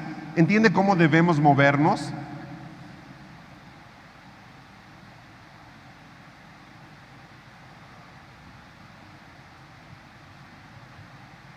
Hay muchas cosas que no sabemos cómo hacer. Se ha presentado un caso en la iglesia, ¿qué hacemos con esto? Y nos hablamos, me llaman, los llamo y nos ayudamos. Porque carambas, podemos equivocarnos. Pero el punto está en empezar a pulir esas aristas justamente que hacen que todo esto, este esfuerzo tan hermoso que es la reforma, no termine convirtiéndose en un garabato, que no haga nada. O sea, yo tengo tanta carga por lo que Dios nos ha entregado que de verdad tengo temor y temblor de equivocarme. Y necesitamos ser muy, muy juiciosos y muy serios en esta tarea. A mí me da mucha preocupación cuando la gente no tiene cuidado con lo que habla, cuando fácilmente juzgan todo sin tener temor del Señor. Entonces es muy importante que seamos medidos al hablar y en todo lo que hagamos seamos gente honorable.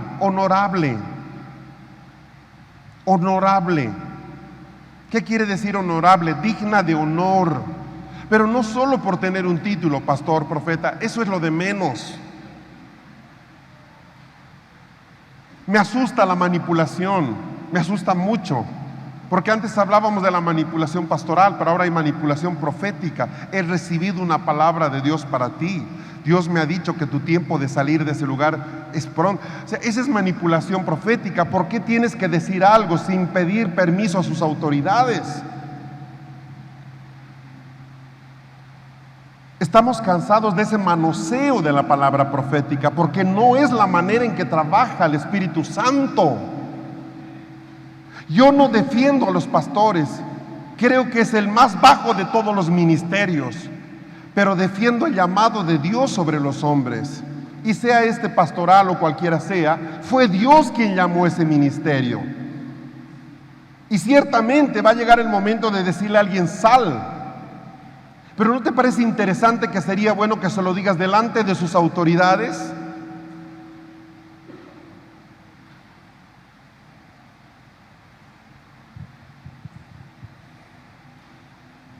Entonces nosotros somos gente muy confrontadora y gracias a eso nos hemos hecho la fama de que no tenemos amor, pero somos muy confrontadores.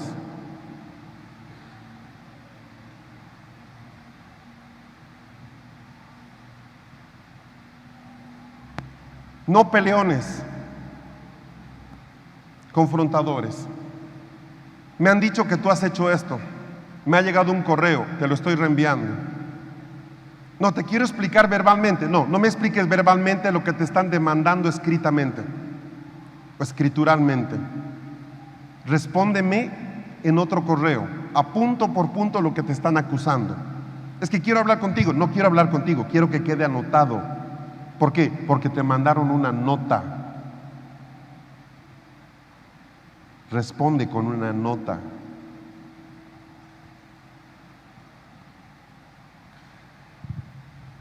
¿Qué es eso? Ética, justicia.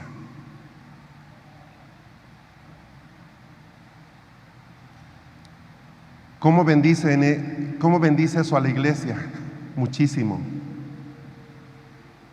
Porque somos vistos como profetas serios, que no estamos jugando, estamos caminando juntos.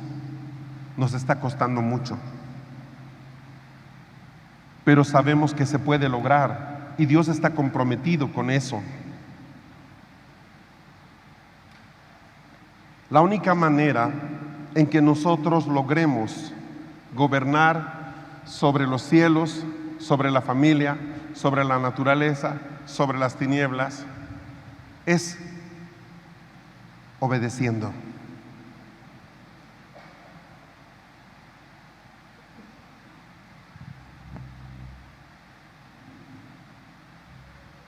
Obediencia. Obediencia.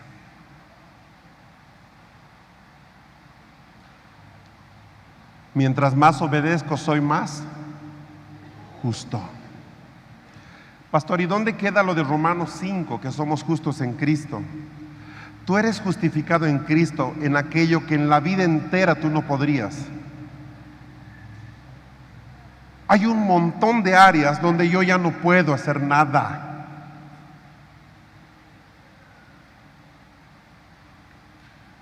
En esas áreas Dios me justifica. Pero Él no va a pasar por alto mis injusticias. Yo debo mirarlas claramente.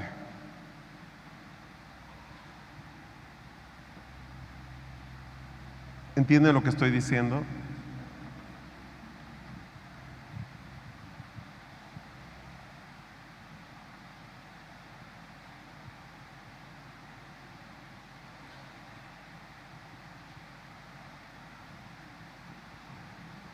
En todo este proceso, voy cerrando el punto.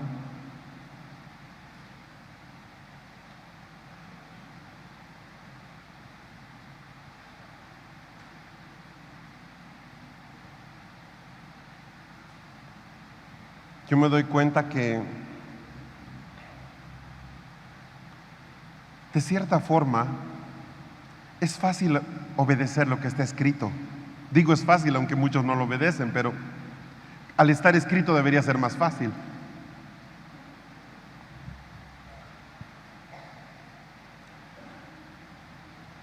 Si obedezco lo que está escrito, soy justo. Y si obedezco lo que ya no está escrito, pero es la verdad, ¿qué soy?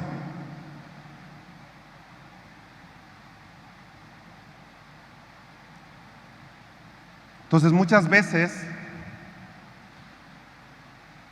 no quiero desnudar a nadie, es muy difícil hablar de esto ambiguamente, como que hablar de ángeles, pero voy a tratar de tener cuidado. La gente con la que caminamos comete errores.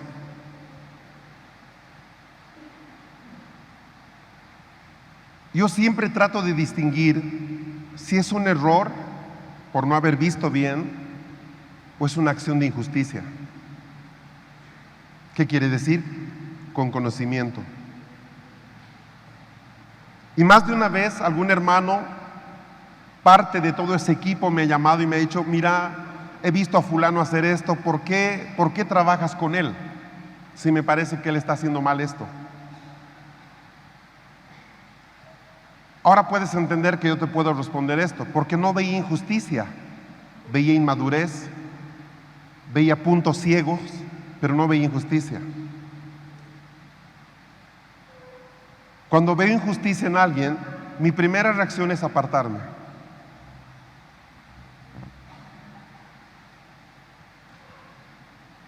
¿Por qué? Por algo que ustedes me han escuchado decir muchas veces: si no escucho al Espíritu Santo, ¿cómo voy a escuchar a una persona?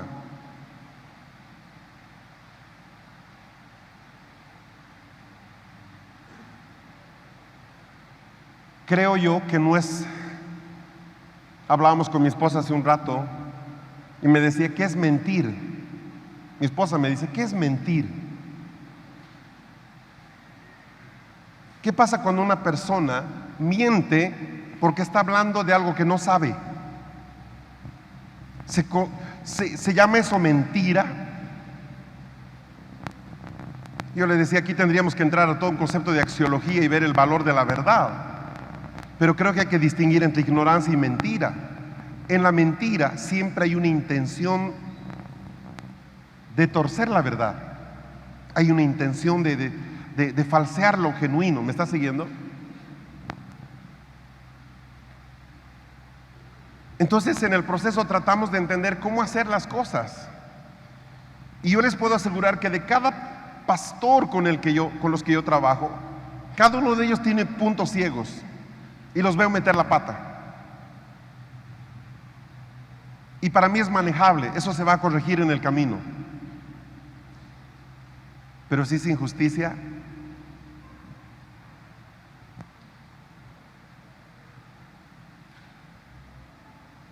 arréglalo con Dios.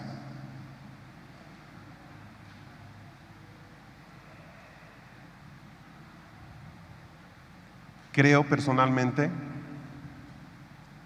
que el profeta no es aquel que tiene la capacidad de ver las profundidades de Dios y describirlas. Creo que los profetas más poderosos son los hombres y las mujeres justas y justos. Porque las palabras pasan, hermanos. El reino de los cielos no consiste en palabras. Creo que de lo que se trata aquí es de hacer las cosas bien, correctamente.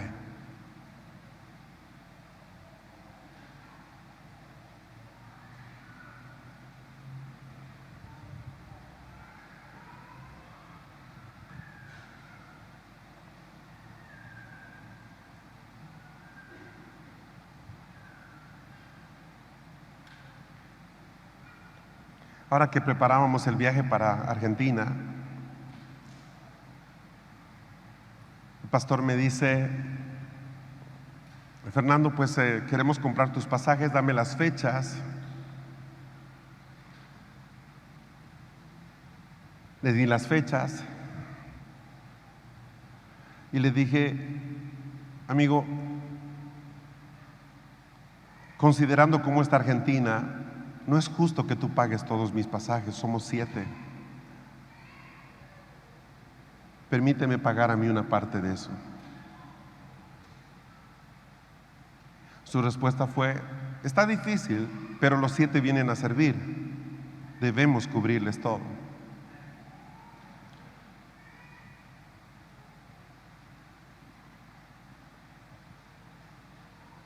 Entonces ahí hablamos, negociamos. Le pedí, ok, acepto los 7, pero déjame a mí manejar estas cosas y arreglar los detalles y pagar esta parte que me corresponde.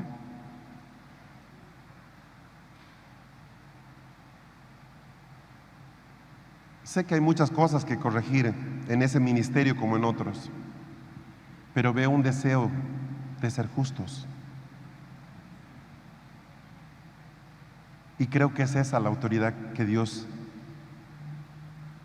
respalda. Raya para la suma. ¿Qué puedes hacer tú?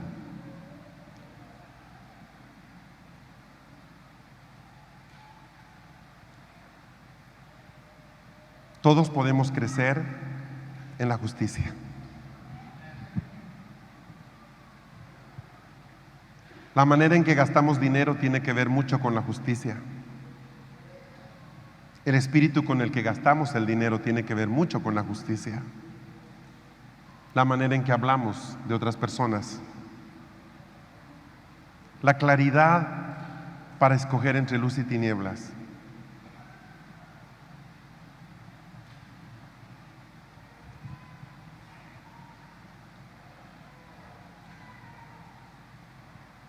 Dios está levantando su nombre en gente que tiene las manos limpias. Y si hay un esfuerzo que debo hacer yo hoy por Argentina, por Venezuela, por cada país de América Latina, es levantarnos como una comunidad de hermanos justos, éticos, respetuosos, responsables, poderosos en palabras y en hechos, que dan testimonio de la luz verdadera, con hechos justos, haciendo callar la boca de los acusadores, dándole gloria a Dios y honor al Padre, porque un día nos llamó para devolver el gobierno que Él tiene de su creación a su iglesia. Amén. Pastores, amados pastores y líderes, sean un ejemplo de ética, de justicia. Que sus hijos respalden lo que ustedes enseñan. Sabemos que es un precio muy alto el llamado, pero qué gran privilegio que el Creador del cielo y de la tierra nos invite a ser parte de su trabajo. Dios nos libre de ser un tropiezo para alguien.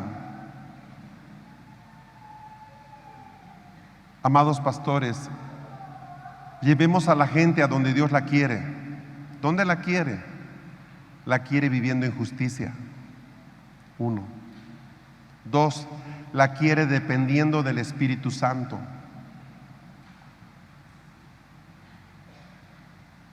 La verdadera reforma, y es que estamos muy cargados con ese tema, porque esta palabra está sonando en muchos lugares, pero como todo lo que recién se está asentando, hay mucha desvirtuación todavía de lo que es realmente la reforma.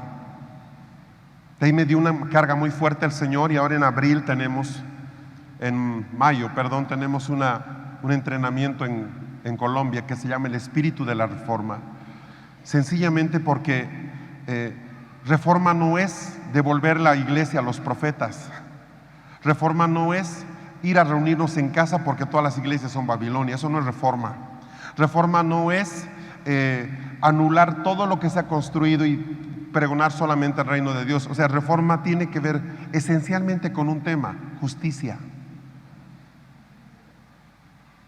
No hay reforma sin justicia. Y Dios me puso una carga muy fuerte, teníamos que dar un entrenamiento de guerra espiritual, y el Señor me dijo: no, debes mostrar a mi pueblo lo que es la verdadera reforma. ¿Cuál es el espíritu de la reforma? Bueno, ahí vamos a estar, porque creemos que es importante que esto se aclare y ayude a la iglesia en este momento tan difícil. A los que son papás, enseñen a sus hijos la obediencia. Las demás cosas no son tan importantes. La cosa esencial es la obediencia. La obediencia no pasa por la mente, pasa por el corazón. Ese es el punto. Por eso es que no es importante que entiendan, es importante que crean. La obediencia es vital. Trabajen con los jóvenes en el tema de la obediencia. Los que son matrimonios, ya ha habido palabra para ellos ayer, esta mañana y el día anterior, ha habido palabra. Tenemos mucho que trabajar internamente. Tenemos que trabajar áreas familiares que son necesarias corregir. La iglesia fuerte se levanta sobre familias fuertes. La reforma, decía Andrés esta mañana, empieza en el hogar. Y es verdad, empieza en el hogar. Ha llegado el momento en que eso entre a nuestra casa.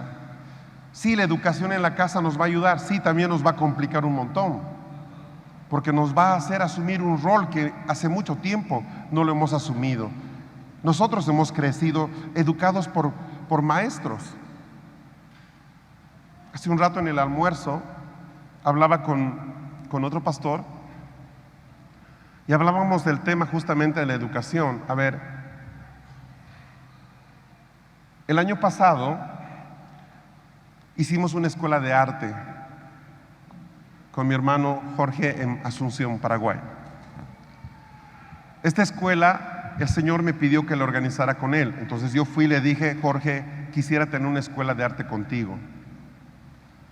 Todo se dio y pudimos tenerla. Fue una escuela bien bonita, muy hermosa, pero el tema central no fue el arte. En realidad el Señor nos reunió para hablarnos de Sión. Ahora quiero que entienda cuán difícil es esto. Por favor, entiéndame. Voy a traspasar del plano de la justicia y esto a un plano bien práctico, para que vea el tremendo problema que tenemos. Nosotros tenemos un colegio funcionando hace 8 años, con profesores cristianos, con devocionales extraordinarios.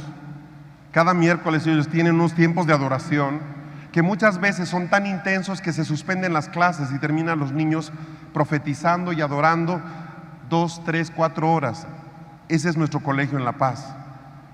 Se llama Restauración y Cosecha. Es un colegio precioso. Todos nuestros maestros son gente temerosa de Dios. No tenemos un solo filisteo. Sí, gente preciosa. Bueno, cuando sale el proyecto para hacer Joseph House, el colegio a distancia, dijimos: lo que está ahí lo ponemos acá. Está hecho, pan comido. Sabemos de educación. Todo iba bien hasta que vamos a Asunción del Paraguay. Entonces el Señor hace algo muy sencillo. Nos lleva a Sion, y en Sion empieza a mostrarnos cómo opera el arte.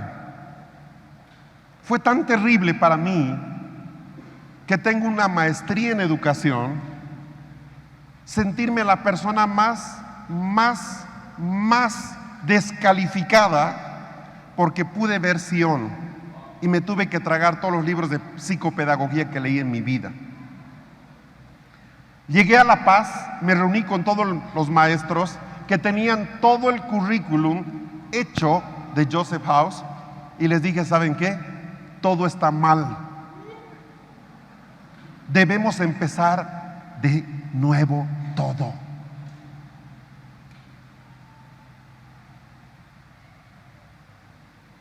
Algo tan simple, enseñar a contar a los niños los números reales. ¿Quiénes inventan estos números? ¿Quiénes les dan los nombres? Si hay números reales, hay números irreales.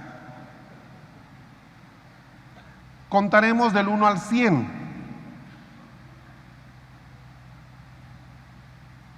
Eso es Grecia.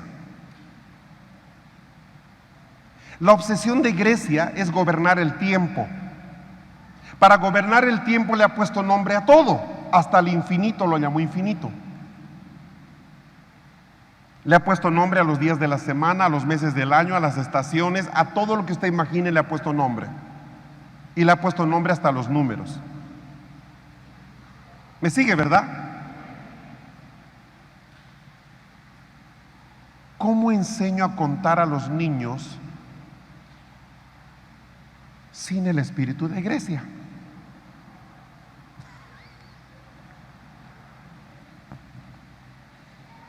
Ya estamos.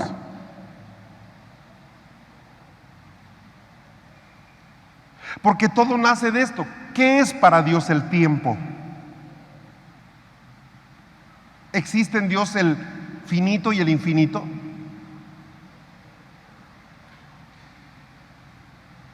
¿Existen los números reales en Dios? ¿En qué grado deberían saber los niños contar?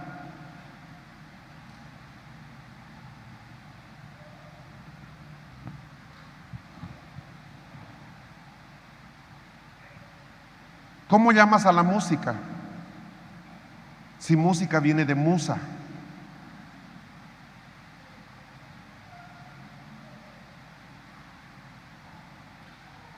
Y ahora vamos a tener algo de música cristiana. Musas cristianas.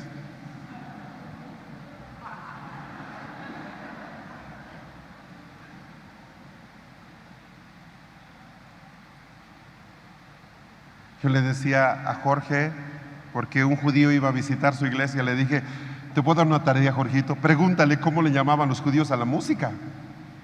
Pues caray, yo no soy músico, o no soy judío, perdón.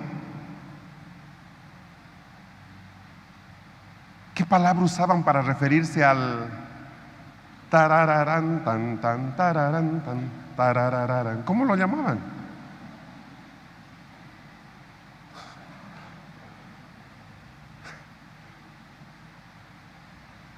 ¿Te das cuenta el problema? ¿Te das cuenta el gobierno de Grecia sobre nosotros? No tenemos una palabra para definir la música sin que termines invocando a las musas.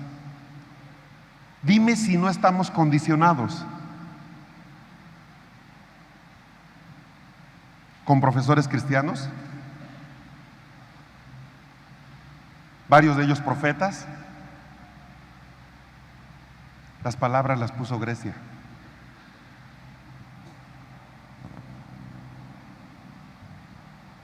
Todo de cero. Nuestro equipo, que tenía todo preparado en base a lo que ya se enseña, tuvo que preparar todo de nuevo en 6 meses.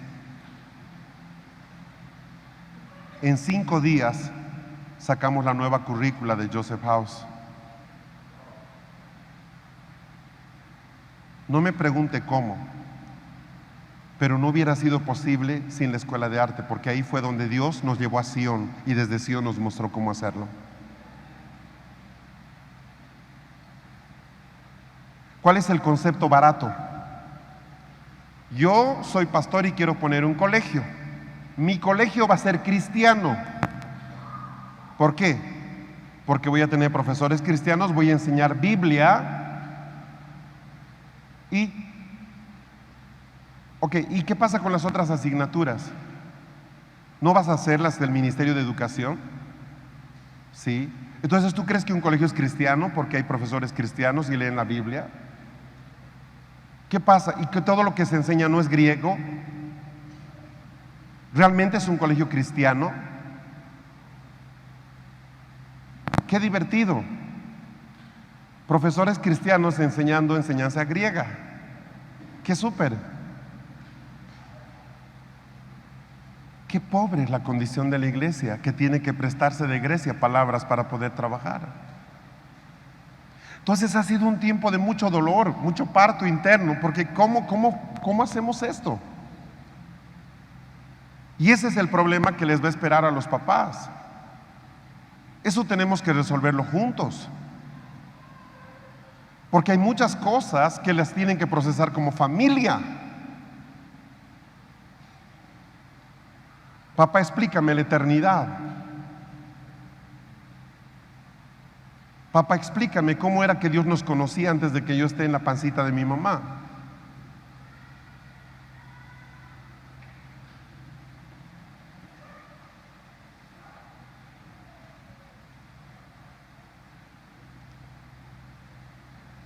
Que el Señor nos ayude.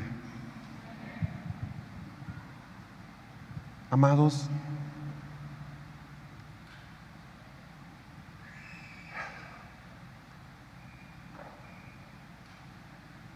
hoy es Pascua.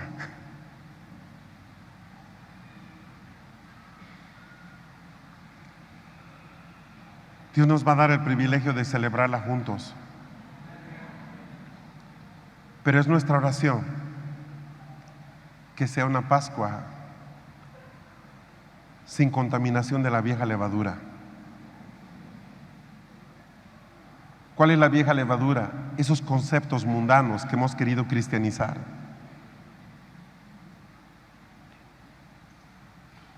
Que el Señor nos permita entrar a una Pascua con conciencias puras, con niveles mayores de justicia, que podamos mostrar un camino lleno de luz, con obras correctas y limpias. Amén.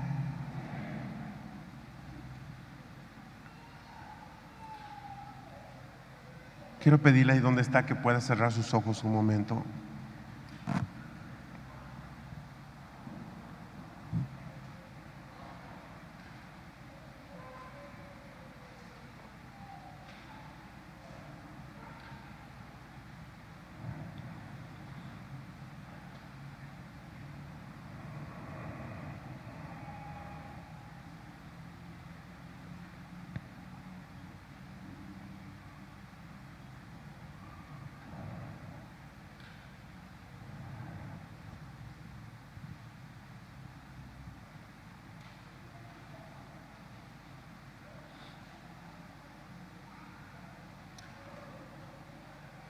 ¿Cómo está el nivel de justicia en su vida?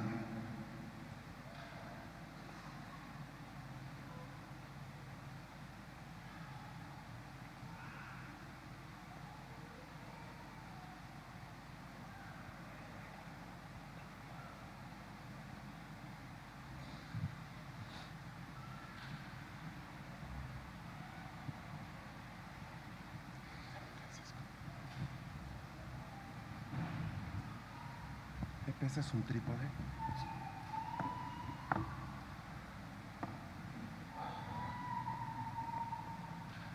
¿Cómo estamos resolviendo las rencillas, los problemas?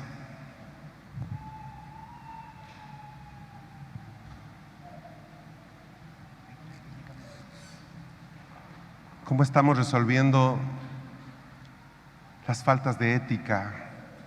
¿Hablamos, nos enojamos?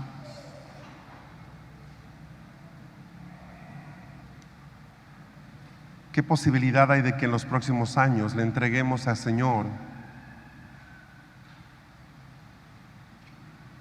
iglesia sin mancha ni arruga? En definitiva, la injusticia son esas arrugas que tiene el traje de la novia.